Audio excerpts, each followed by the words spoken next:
Welcome back. My name's Todd. I'm your host with Soraya, Blake, and Charles, and we're here for part 2 of the 7 deadly sins. So how you guys doing today? Tuesday afternoon in Scottsdale, Arizona. I'm freezing, Todd. It is so cold outside. Well, it's not cold outside, but it's fucking freezing in our office. I don't know why, but we're in a co-working space in Industrious, and it is literally, you can hang meat in there. It's so cold. Yeah, you can see your breath. And Charles, how we doing? The craziest thing is happening. What? I'm getting better every day. It's wild. You're getting better. I'm getting better. There's hope. What barometer tells you that you're getting better? My level of, so I always wake up and there's anxiety, and it's just getting smaller every day. Oh, that's good. It is. That's good. And I know you started dating recently. How you feeling about dating these days? And is your anxiety level what it used to be when you were dating? Well, I haven't done much dating historically, right? And we don't have enough time to get into all of that. But ultimately, I've kind of taken a break from it, Todd. It's a major commitment, right? It's a major commitment, and work has kind of taken over again. And if I can't fully dedicate myself to the cause, I've taken another step back. So I was on an app, and now I've pulled myself back off of it. I did go out on some dates, and God, they were more like 12-step calls. Mm-hmm. And, you never know, you'll be of service. That's right. Hey, I'm there for the person that's still suffering. And take the pickleball, softball world by storm, and the rest will take care of itself. That's right. All right. Well, before we get into the 7 deadly sins, Charles is going to read the laundry list, which is the name of our podcast. And it is also the 14 traits of that we have come to, many of our listeners have identified with. And these are things that we recover from. And the first one is we became isolated and afraid of people and authority figures. Number 2, we became approval seekers and lost our identity in the process. Number 3, we are frightened by angry people and any personal criticism. Number 4, we either became alcoholics, married them, or both, or find another compulsive personality, such as a workaholic, to fulfill our sick abandonment needs. Number 5, we live life from the viewpoint of victims and are often attracted by that weakness in our love and friendship relationships. Number 6, we have an overdeveloped sense of responsibility, and it is easier for us to be concerned with others rather than ourselves. This enables us not to look too closely at our own faults. Number 7, we get guilt feelings when we stand up for ourselves instead of giving in to others. Number 8, we became addicted to excitement. Number 9, we confuse love and pity and tend to love people we can pity and ultimately rescue. Number 10, we have stuffed our feelings from our traumatic childhoods and have lost the ability to feel or express our feelings because it hurts too much. And that's also known as denial. Number 11, we judge ourselves harshly. I always mess that one up. We always judge ourselves harshly and have a very low sense of self-esteem. Number 12, we are dependent personalities who are terrified of abandonment and will do anything to hold on to a relationship in order to not experience that painful abandonment feeling. And we often receive this from living with sick people who were never there emotionally for us. Number 13, alcoholism is a family disease, and we became para-alcoholics and took on the characteristics of that disease even though we never picked up a drink. And number 14, para-alcoholics are reactors rather than actors. Excellent stuff. Excellent. Last week, we talked about the first 3 deadly sins of the 7: pride, envy, and lust. And I was just looking over pride here. And the last sentence on the description of pride is considered the most deadly sin because the proud believes he is so much better even than God that he acts as a judge towards others. Todd, did you ever act that way? Never. Never. Not since breakfast. I think I slipped back into the pride part of this equation on a daily basis because literally, like when shit's not going well at work, or going well in my life, I just start becoming a dick and judging others, and then comes the vanity, delusions of grandeur, judgment, omnipotence, will to subdued. So, I'm very familiar with that pride one for sure. What do you guys think about? I can see how it would be considered, and it says it here on our sheet in bold, the most deadly of them all. And I can see why it truly alienates us from good people, truly alienates us from anything that is good and wholesome. Who really wants to be around someone that's like that? Aside from most of the women that I've married, I mean, it's not a very becoming thing to be. I've been that way many, many times throughout my life, and I'm left alone. Yeah, it says it can imply submission of others, or rather the demand of their admiration for myself. Mm-hmm. So I want them to submit to me, that I am in control, have the power, and better. And I want the demand that they give me their admiration, validation, approval. I mean, this pride, it just carries a lot of weight. And the more I read this, the more I'm like, wow, I can see where I do this in my life and where I don't do it anymore, where I don't do it anymore. And then we talked about envy, which is really, the envious person enjoys other people's losses and disgraces. Misery loves company. And from envy comes jealousy, constantly comparing with others, and negative self-judgment.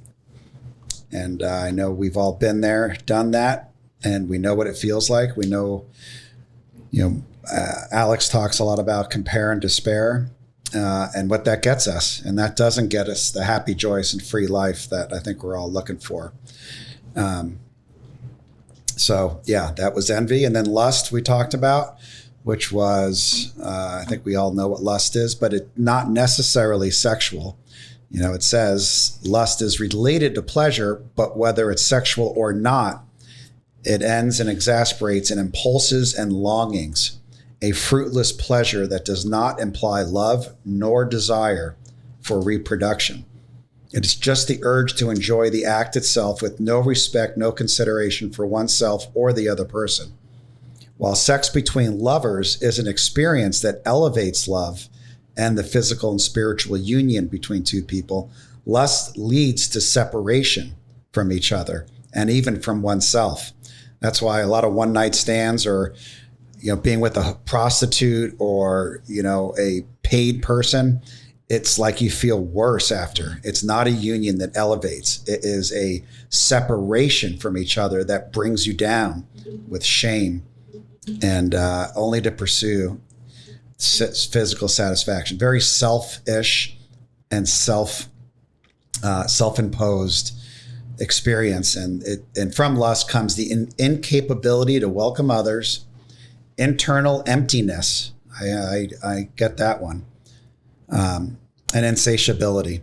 So I think it's important that we continue to talk about these and read these. This next one, this next one's a doozy. Gluttony. I mean, just the word itself is ugly. Gluttony, and I'll read the definition, then we can discuss it.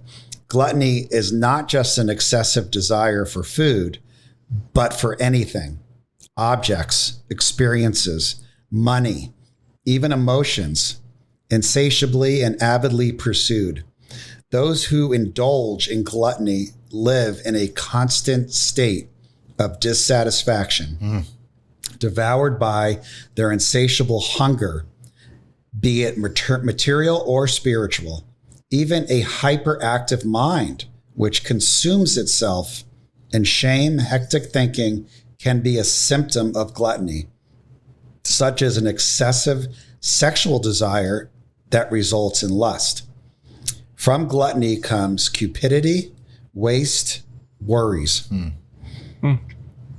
So what's your initial take on gluttony, guys? So I suffer from a disease of more, right? And it's always, that's going to make me feel better. That car, that house, that girl, that watch, those sneakers, that shirt.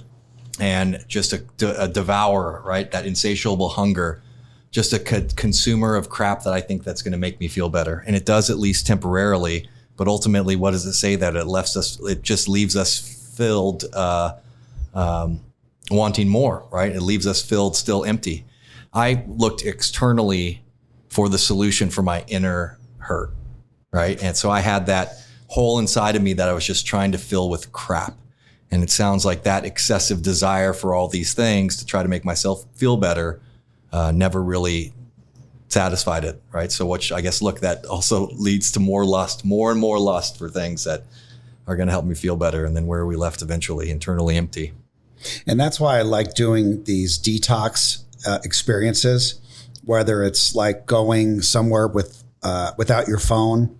A lot of people do these like spiritual desert quests where they go out to the desert for like a week or 2 weeks with no communication.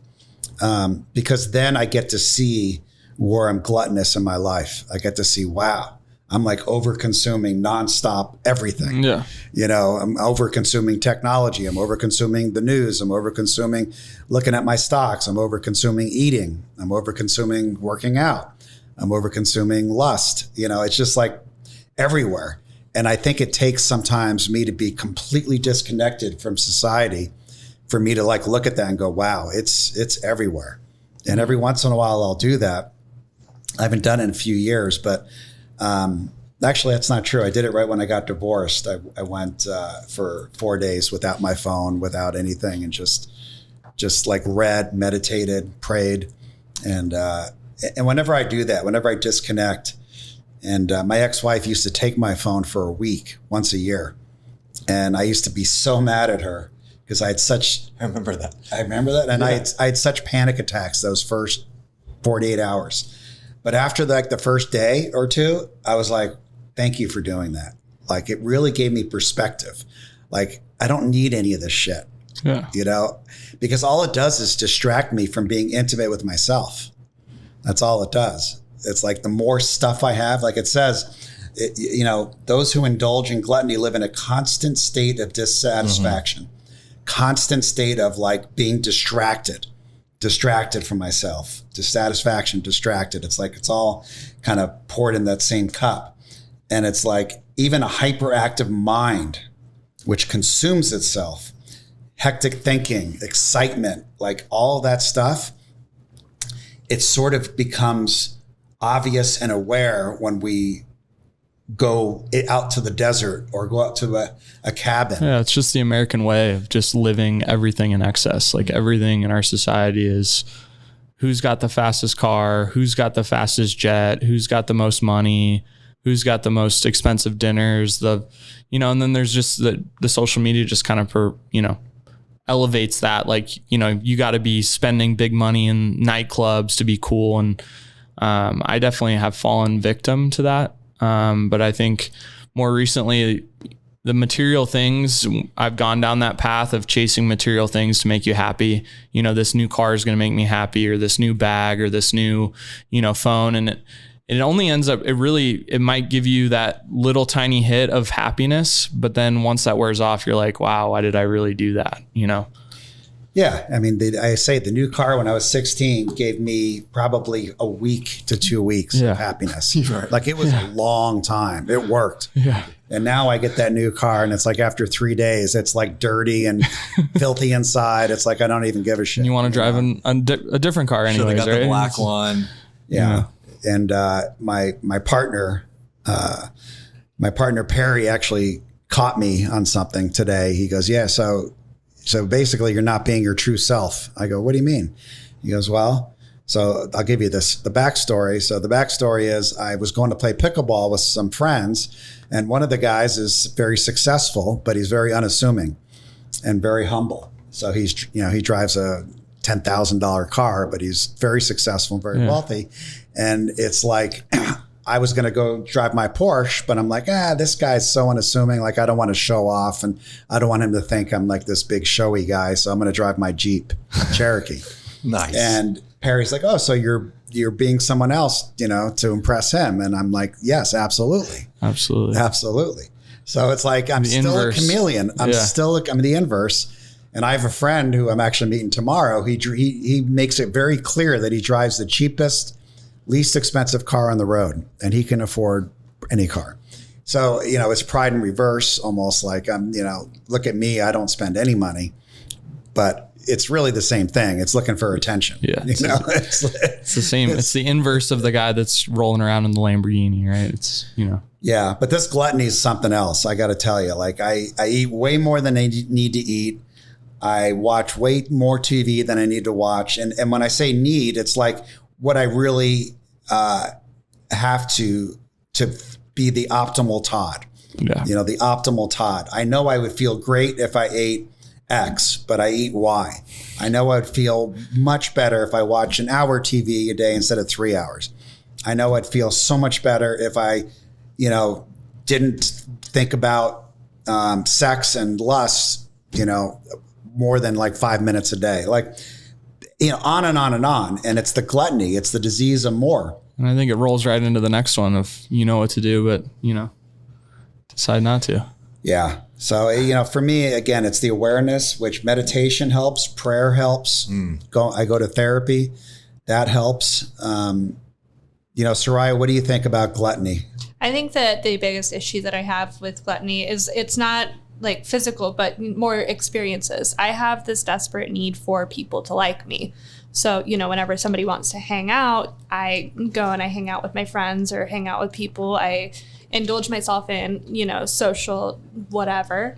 And it doesn't really make me feel better when I'm by myself. So like I have that experience and then I go home and I'm by myself and I hate it. And then I just want to spend more time with people. So in that moment, it feels great. But in the long run, I'm not really experiencing myself because I'm too busy experiencing other people and living for other people because that's what I have too much of. And that's a very unique characteristic of gluttony, because I would not have considered gluttony like that. But, from what I'm hearing, you're saying, what I hear you saying is the being with other people and being the people pleaser, prevents you from that solitude and awareness to really get to know yourself better, but I get that. Like, I'm a very social person. And I was talking to my wife about that this morning when we were having our morning coffee. And like, I'm so super social. And I think part of it's just my DNA. And part of it is being part of so many 12-step programs. Like you're almost forced to have like hundreds of friends, I mean, before I came in the rooms of all these 12-step programs, I think I maybe had 4 friends. And now I have like 400, that might call and text me on a daily basis. So, if you're ever lonely and need friends, just join a 12-step program. You'll be overwhelmed. Yeah. Hand you phone numbers the moment you walk in the door. Hey, how you doing? I'm your new friend. Right. I think it goes deeper than that too. I mean, it's not just, me going to hang out with friends. It's also how I make myself appear on social media. I'm collecting likes. I'm making friends with people so that I can get more likes on social media. If I don't have enough likes on my pictures, I will hide my like count because I don't want people to see. You can hide your like count? Oh, yeah, you can absolutely hide your like count. Oh, I do it all that. the time. Okay. Because I'm uncomfortable with the amount of likes that I have versus the amount of followers that And I have have. you ever gotten mad at someone who hasn't liked one of your posts? I will, every once in a while, like I'll see people that I'm following and I'm like, oh, I wonder if they're still following me. And if they're not, I'll unfollow them. Because they didn't like any of your... Yeah, because they're not even looking at my posts anymore. They're not giving me that like. See, that's one of the reasons I'm not on social media at the moment, because I tend to get into that. I'm like, wow, I got 500 likes. I got 300 likes. And it's like, I feel great. And then when I get one that's like 10 likes, I'm like, I'm a piece of shit. I'm such a loser. Yeah, I do the same thing. That's why I hide my like count so nobody knows. But guess that I'm a what? loser. I'm not on social media, but it just moves. The monkey sleeps with one eye open. So it moves. So last night I'm watching the football game, and I bet the game like I do. I'm on DraftKings and I'm getting my ass kicked. So it just moves. And I'm, sure enough, Todd, you're such a loser. How come you bet the wrong team? What the hell's wrong with you? Meanwhile, I won 3 out of 4 games Sunday, but yesterday I lost. So it's all about that internal critic and that person that's judging yourself. Todd, I just did something similar with the social media stuff, right? So I've looked back at my social media when I'm in a relationship, no posts at all. Single Charles posting all kinds of shit. And then I found myself recently, I was doing posts almost specifically for someone, right? And then I'm like, okay, she liked that one with this guy, but didn't like the one when I was with Todd. I'm like, so no more pictures with Todd, right? And she liked the one in the yellow shirt. I fucked it up for you. Okay, she liked the one that was with the kids, or liked the one in the yellow shirt. I'm going to wear that yellow shirt again. It has nothing to do with any of that, but it's amazing. It's insanity. Yeah. I've done the same Yeah, I've done the same thing. Or you're tailoring your pictures for you're one chasing fucking one person. like. Yeah, well, that's exactly right. Right. You could have gotten 1,000 and it's that one like Yeah. that you're chasing. Yeah. 100%. Well, I could judge you guys, but I'm like switching cars because I don't want the guy I'm playing pickleball with to think I'm a show off. I love that. I mean, the good news is we all got work to do, right? We all have work to do, but it is progress, not perfection. And the first step, I think, to progress is the awareness and talking about it. And that's what we're trying to do on this podcast. We're like trying to have awareness. We're trying to talk about it. And we know we're going to continue to fail throughout our life, but it's like we continue towards that light and we continue towards talking about how we get to that light. I'm going to be living in these 7 deadly sins to the day I'm in the ground, but I think I'm better than I used to be. And I have more awareness. There are so many times and experiences in my life where I was doing stuff that I had no awareness of. Yeah. I was just like an auto drive. And I had no idea. I just talked to my dad who's in his mid 80s and it's like, he has no idea because he's never done this work and have the awareness, and it's not his fault. He's not a bad person. He just doesn't know anybody. I wasn't a bad person when I was doing it. It's just, I didn't know what I didn't know. Yeah. And Alex and I were talking last night about how we're so grateful that we're in each other's lives and we brought each other to these programs and these recovery methodologies that we use. And we read a lot of the same books. We read Melody Beattie, Codependent No More, every day. We read these daily affirmations and readings every day. And it just brings us closer to God, closer to being intimate, but also less self-centered, less worried about what other people think. And it's amazing because not just like with the likes, but if someone today criticizes me, oh, Todd, looks like you put on a little weight. Todd, what happened? What happened to your hair? You're losing your hair. Or Todd, I heard that deal didn't go well, or whatever it is. Yeah. It's amazing how it could immediately change the way I feel about myself by having someone else say something, right? Yeah. And it could be social media. It could be in person. It could be just a look. But that internal critic is going 24/7. And when someone else piles on that internal critic of mine, it's like, boom, it's like doubled, triple of the feeling that if it's just myself. Yeah. Mm-hmm. And what do you guys think, of beating yourself up? I mean, I think no matter what, I am my own worst critic, and I could the outside perception could be everything's amazing and you're amazing and whatever, but I'll find something to beat myself up about. Like we got it done, but it took too long. Or, something as silly as like, why didn't you do this first? Or the order of things that are done and they're all getting done. It's just, I can find ways to beat myself up and beat myself down. Yep. Mm-hmm. Yep. Well, let's move on because we got 2 more. Sloth. I mean, just that name, sloth. I saw a sloth at the aquarium last week, and they're so darn cute. Sloths. I mean, they're just hanging out in the tree and, moving really slowly. I'm like, they just look like they're on Xanax. Yeah, they just seem like they have life figured out. Like, oh, wow. But sloth. So those who practice sloth refuse life. Refuse life. It's interesting. The sloths drags themselves into constant boredom and passiveness, which lead them to do nothing. A form of sloth can also be living in a mechanical way, refusing evolution, change, development of things and situations. Those living in sloth wish that everything were plain, always the same, and neutral, with no joys nor pains. Of course, those suffering from it also neglect spiritual and divine matters, and that is why sloth is an abominable sin. From sloth comes mechanicalness, scarce opening to new things, paralysis, and boredom. And guess what? I mean, I get the boredom thing, because sometimes when I'm like relaxing and bored, it goes from just relaxing and unwinding to boredom to being in sloth. Yeah. You know, so it's like a fine line. But, you know, the sloth drags themselves into constant boredom and passiveness. You know, I mean, I think out of all the 7 deadly sins, this is probably my least problem.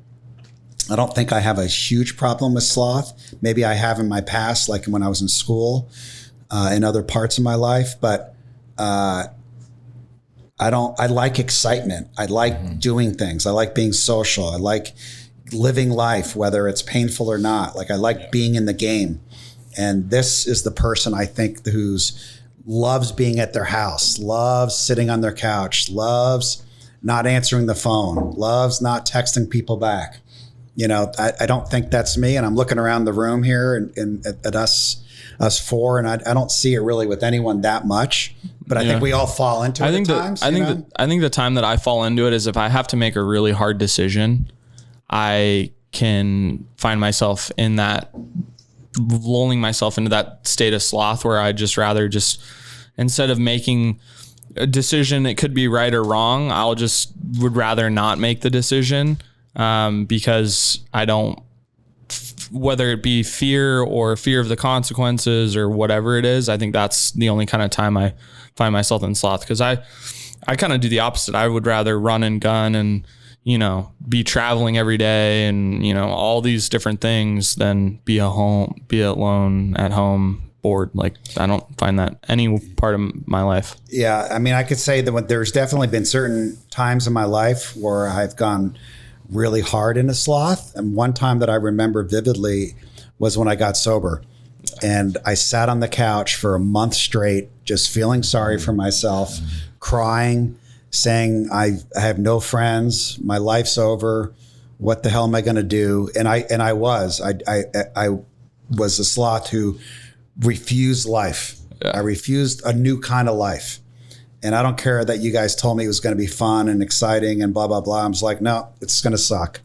And I can't listen to rock and roll. I can't listen to cool music. First thing from the truth. I'm going to listen to AM radio. I'm just going to, you know, I'll just get through life. The most exciting part, you know, when Paul Harvey says, Paul Harvey, good day. That's about it, right? Yeah. An AM radio. And I couldn't even experience that. So I've experienced sloth, and definitely when I got sober. I think when I got divorced, that first few weeks, I just kind of sat in self-pity and poor me. You know, I'm such a loser. I couldn't even make a marriage work. And so I think for me, like, failure or depression can lead me into self-abandonment, into sloth sometimes, you know, where I just stay home and just, you know, not take any risk, not experience life, and just kind of hang out at my house and eat Domino's and turn the air down to 50.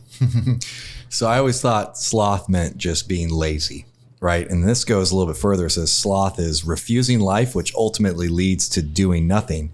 But aren't in that moment of laziness, aren't I doing nothing, right? It is definitive, because I'm thinking now, if I'm on the sofa, not resting my body or not sleeping, I'm on the sofa because of indecision or because of panic or fear or just wanting to do nothing. That's exactly what that is. So that's a far more aggressive definition of sloth than I thought it actually was. I thought that was just lazy and plodding.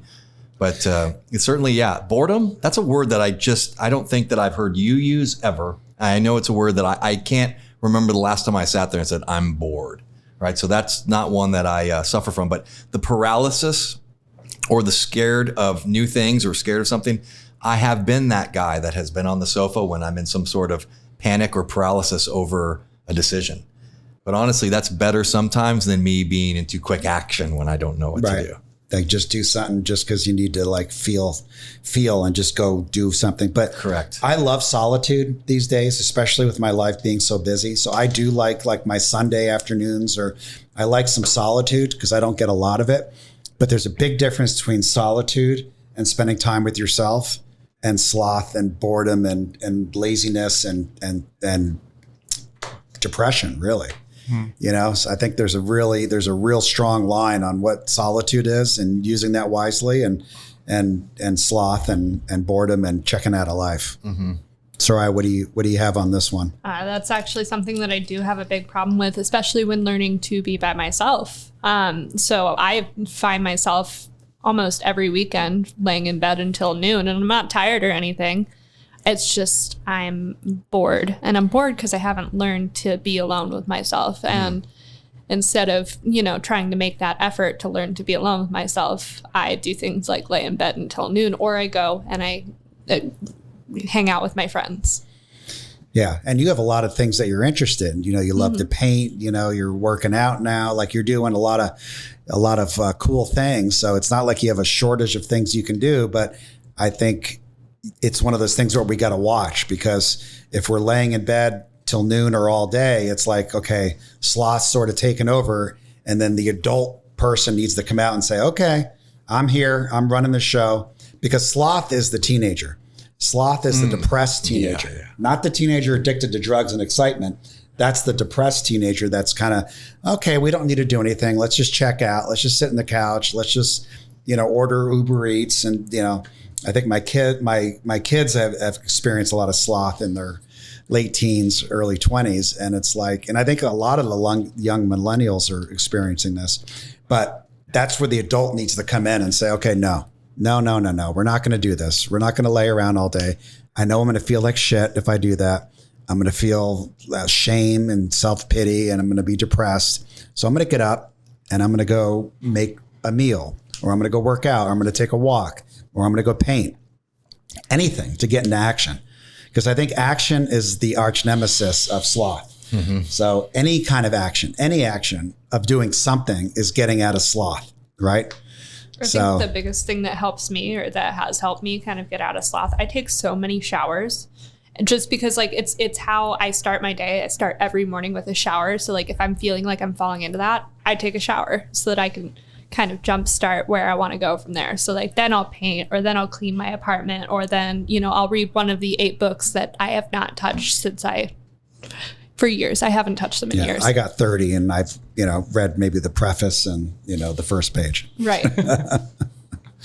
Yeah. So action, again, action that's the answer to sloth, is just getting in action. And sometimes I just have to write it down. Like, okay, tomorrow I'm going to go to Core Power. I'm going to go to brunch. I'm going to go to farmer's market. I'm going to run some errands. I'm going to wash my car. And then I can go home and, be a little lazy and check out for a few hours, but at least half the day I've already kind of feel productive. Yeah. So, it's the adult talking to the lazy teenager. Okay, I got this shit today.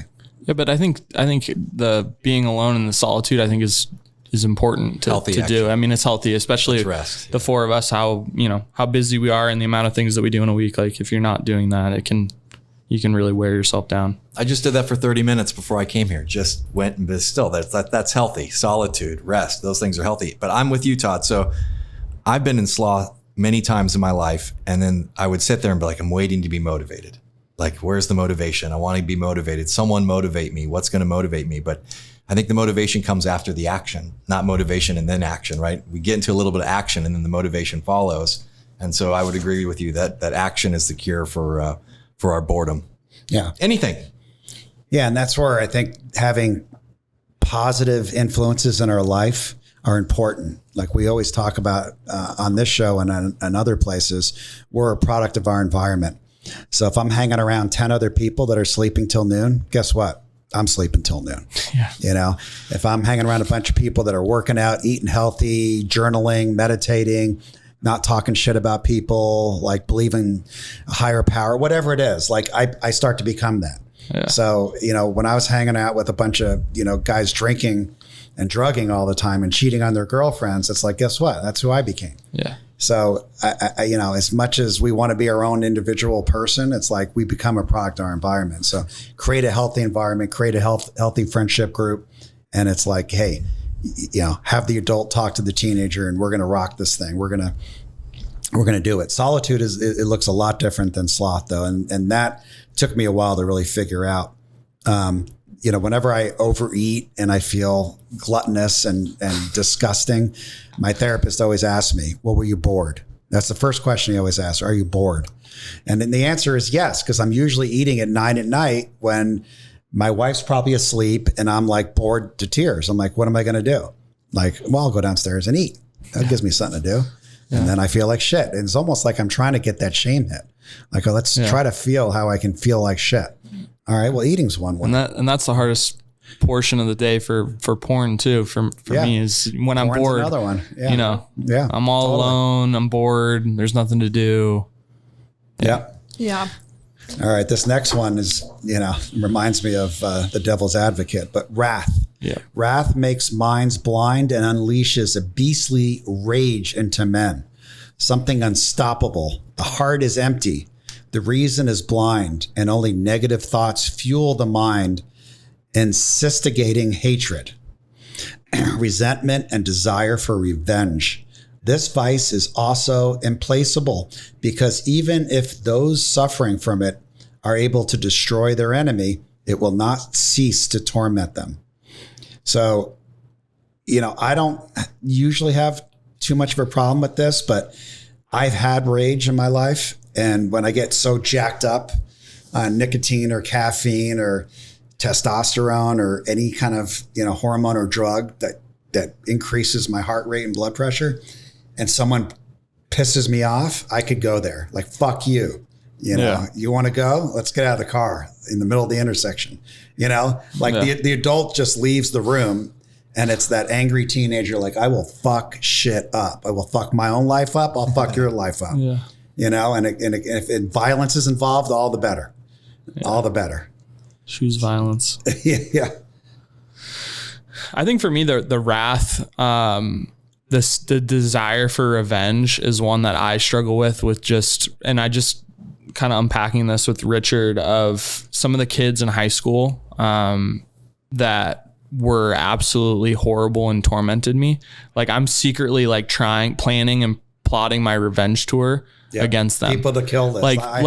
Not necessarily like a kill list, but like play out scenarios in my head where like I can embarrass them today just as bad as they embarrassed me when I was 14 and, freshman in high school. Mm-hmm. Like playing all those scenarios out of my head of it's just wrath. It's revenge. It's a desire to see them in it. And then when you do that, because I have been in scenarios where I can be vengeful and I have that rage, is you end up feeling so bad about it after.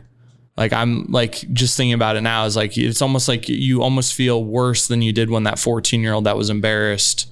And it's not. So you bring up a good point, that desire for revenge and that anger and rage and violence. But there is a fine line between that and also standing up for yourself and speaking your truth, right? No, for sure. So it's like, hey, I think dude, it has to do with intention. Like, hey, dude, you were a total fucking dick to me when we were in high school. And I just wanted to let you know, like, I didn't appreciate that. And you really hurt me. But that's okay. Yeah, that's 100% okay. But like me, like plotting out this scenario of like, I'm going to invite them on a trip. And then they're going to get to people pleasing. And that goes back to codependency. The only reason we wouldn't be honest and open and say what we want to say is because we're scared. For sure. And it's uncomfortable. And we want their approval. Right. Mm-hmm. So the way that we know how to do it without them knowing that we're pissed off and feeling emotions is by doing what you're saying. Making them look bad, talking shit behind their back, all this other stuff.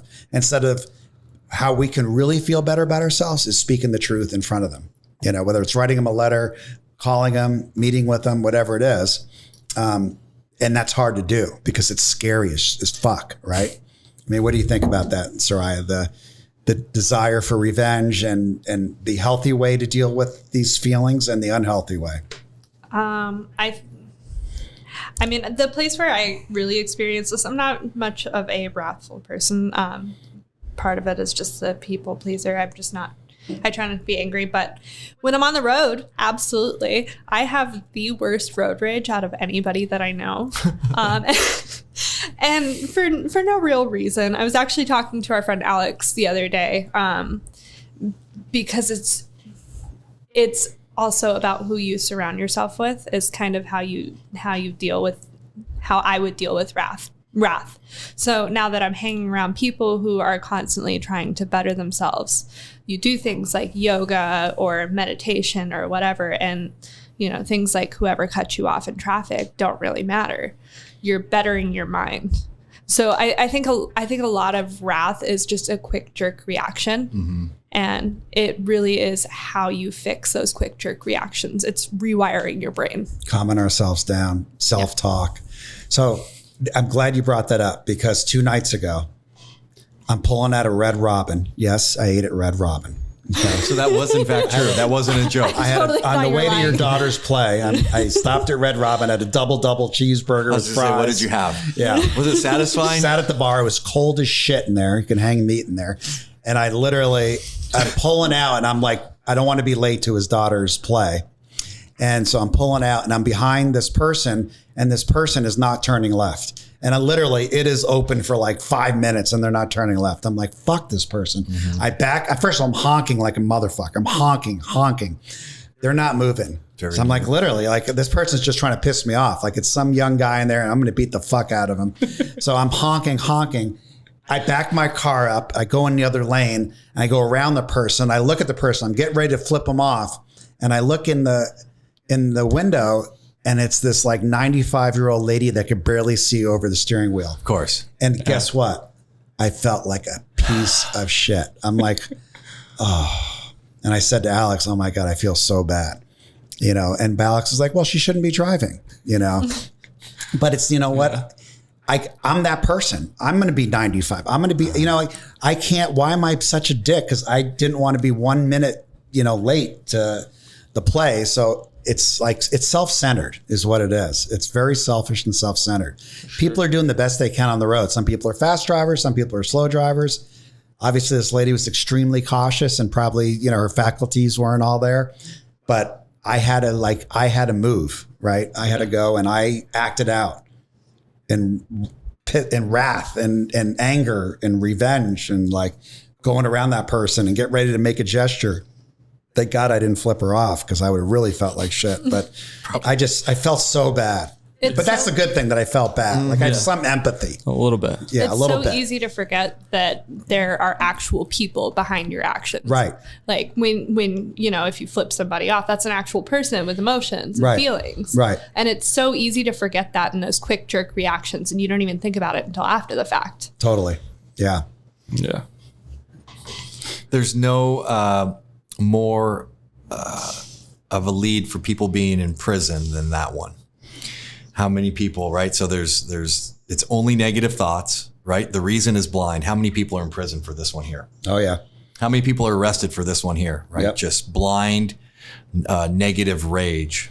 And the only thing that's in italics here is it says desire for revenge. Out of the whole reading we just did, desire for revenge is the only thing in there. And achieving that revenge is all that matters. Crime of passion. Right. Yeah. But when you achieve the revenge, you think you're going to get some relief. No, right? you don't. And you might for like 90 seconds. Yeah. But then you feel like complete shit. You're like, yeah, I ruined this person's life. I embarrassed them. I flipped them off. I hit them, whatever it is. But then you feel like shit. You're like, God. And that's why, like in some of our recovery programs, it tells us to pray for the other person. And I remember when I first heard that, I'm like, what do you mean, pray for this person that I want to like punch out and sue and put in jail? And I hope You want me they're to dead, pray yeah. for this person? All right, I'll try it. And like after a week or two, it works. I'm like, wow, I really have compassion for this person. I really feel like that person is me and I'm them. We're like the same person. Yeah. And you say something that I really think is true, especially with wrath, and what you're talking about is if you spot it, you got it. Totally. Yeah. If you spot it, you got it. And, my ex-2 partners, business partners, I mean, I was so much like them in so many ways, and I'm not anymore, but I was for so many years. And that's going to lead us into the next one, which is one of my favorite topics, GREED. Which can also put people in prison, but it's a nicer prison. Greed. Greed. As Gordon Gekko says, greed is good. American greed. Greed is the excessive and morbid attachment to material goods. And in that is similar to gluttony, but the greedy is also obsessed with never having enough and the fear others can deprive him from it. The greedy lives as a prisoner of what he owns and is never tired to amass. He puts the goods and wealth he already owns and those he desires above anything else. And that is why greed is considered as a form of idolatry. Because the greedy loves his goods more than he loves God. From greed comes morbid attachment, spiritual blindness, and avidity. What do you guys think of this one? Avidity is such a good word. Yeah, it's fun to say too. Yeah, I think with and the only thing that's in, I'm sorry, Blake, but the only thing that's in italics here is obsessed with never having enough. Obsessed with never having enough. And I can tell you, like, it's been hard to check my stocks and my brokerage accounts in the last 6 months because it's been such a bloodbath. But like, and I'm so used to getting my shit kicked out of myself because the market's been down so much. But like today it was up and like, I felt so great checking it. Like I did something, right? Like I feel like basically it hits all the 7 deadly sins, pride, all of them. Yeah, and so obsessed with never having enough. And so like I was up big today and guess what? Tomorrow, if I'm flat or even down a little bit, I'm going to be pissed. Yeah. Because how come I couldn't get more tomorrow or the next day? Yeah. Because the stocks know that you own them. So and all these are digits. All these are digits on like a computer program. Like they're not even real. Like what do you really own? You own a website where you log in and you see some digits. Like, it's it's just crazy. It's just like it says, the obsession with never having enough. Like at what point is enough, right? Like I think that as speaking for myself as an addict, I would, when I was in my addiction, I could have drugs, but I was already worried about, well, I need more drugs.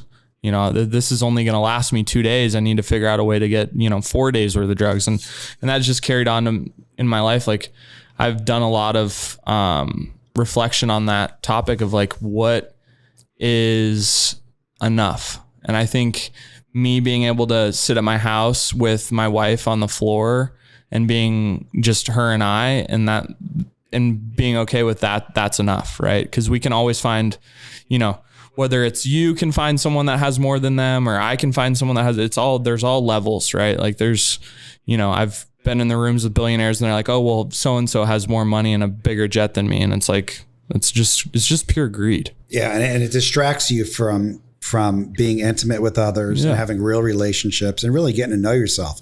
I mean, it is a distraction and it's really, really sad. But like, I know child and teenage suicide is on the rise. And there's been so many very wealthy, powerful CEOs and billionaires in this country that kids have committed suicide. And I wonder if there's a correlation to that horrible, horrible occurrence and the successful guys sort of using this as a way to detach and be obsessed with the money and the material things and not being intimate and in the moment and loving with their family. For sure. I mean, I remember being in elementary school and there was a certain guy who was super successful and he ended up, killing himself. And he had, on the outside looking in, he had the planes, the cars, the, house in Aspen. And I think on the other side is those guys, to get to that point, we don't care about anything other than the things that we amass. Yeah. Never tired to amass. Never. Always looking to get more. Screw my kids. I need more. Yeah. He puts the goods and wealth he already owns and those he desires above anything else. Yeah. Those are relationships with kids. Those are relationships with your significant other. Those are relationships with your parents. Those are relationships with yourself. Yeah. That's doing service work. That's why I think it's so important to tithe and give away money even when you don't have much money. For sure. Because it just shows and proves to me that it's okay. There's always going to be enough. Yeah. God will always provide more. There'll always be enough. I don't need to worry about it. It's going to be taken care of. Yeah, it's just one of those things. And you say too, you spend more money, the more money you make, right? It's just, you give it away to get it, right? Yeah. And then I just love this last part. The greedy loves his goods more than he loves God. And I replace God with myself because God, I think, lives inside me. So it's like, I love my goods more than I love myself, is really what that's saying. Because those goods, I think, are bringing me happiness and self-esteem and giving me like power. But really what it's doing is separating me from other people and myself. And like, I mean, everything, you know? And that's why even putting down the screens, you know, whether it be a laptop, iPad, phone, anything, TV, putting those screens down helps with all of these, but especially like greed, you know, it helps because it just like, okay, I don't need to be researching a new business. I don't need to, you know, why am I starting 3 new businesses? Why am I buying more stocks? Why am I, and it's just like the desire for more. I'm not doing it because like I'm a, you know, great guy. I want to help someone else out. I'm doing it because I want to make money, period. Yeah. At the end of the day, self-proclaimed greedy capitalist. Well, my ex-partner and I used to always say that, you know, when people would say like, well, what do you get out of this? What's your desire? We would both say, well, we have one thing. That's it. We're greedy capitalists and we're looking to make money. Like we don't really give a shit about you or your family, or, you know, we don't care about that you're trying to save the world or change the world. Yeah. We're looking to make money, period. We're greedy capitalists. Yeah. And, you know, as much as that's kind of sad, but it's true. It's that's how the world works. That's what we're doing. The second half of that is the spookiest part of it, right? So it talks about obsessed with never having enough, but then ultimately what we've acquired defines us more so than our own personal identity. That morbid attachment defines us. Yes, defines us. We are defined by our objects. They are who we are. My jet and my car that's what I use to define me. That morbid attachment. Or even your brokerage, you know, account. Yeah. That, my kids challenged me about, I think Sarai was there like 2 months ago or 3 months ago. They're like, Dad, I'd like to see you go get like a 2-year-old Honda Accord. I think that'd be good for you. And I'm like, first thinking, I could do that. No problem. But when it comes to actually trading in the car and going to get the 2-year-old Honda Accord, I actually think that it might actually rock the boat a little bit, rock the self-esteem, rock the worth, the image. Really? And I mean, it sounds like I wouldn't have a problem. Because I don't think you, like me just looking at, like, I don't think you really would. But maybe you do. Well, I'm going to do it. I'm going to do it. You're going to do it? Yeah. Okay. As soon as I can get out of this car, I'm going to do it. All right, let's do it. Yeah. I mean, I did drive the Jeep Cherokee yesterday, and usually I would drive an expensive car to impress people. But the funny thing about all this, right, is there's all levels to it, right? Because at some point there's somebody that Grand Cherokee that we're, you know, talking about is their dream car. Right? Like, I love driving that thing. Like, you know, there's all levels to it, right? So it's like, it's the greed. You know? I'm literally driving it right now. I love that thing. It's a fun car. I actually do like it. It looks cool. You know, it's a great car. It's a great car. And it's just, I sold you that car. Yeah. 6 years ago.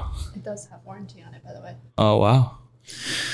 All right, guys. Well, we're coming up on the hour.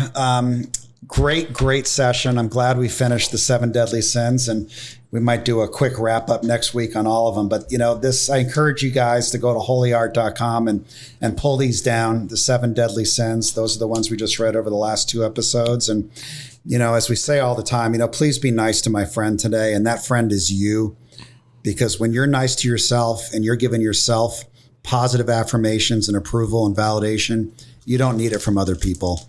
And you don't need to live in those 7 deadly sins that we just talked about. You don't need to get up at 9:30, 10 at night and go down and eat 19 chocolate pretzels. Not that someone did that last night, but you know. 19's an amateur number. Yeah. What do you need? Like 30? 19? I finished the whole bag. Oh, wow. There's a lot in there. But anyway, thanks for listening. We appreciate it. Check us out on Spotify. Now we're on YouTube or anywhere else you can find your podcast. And we'll see you next week.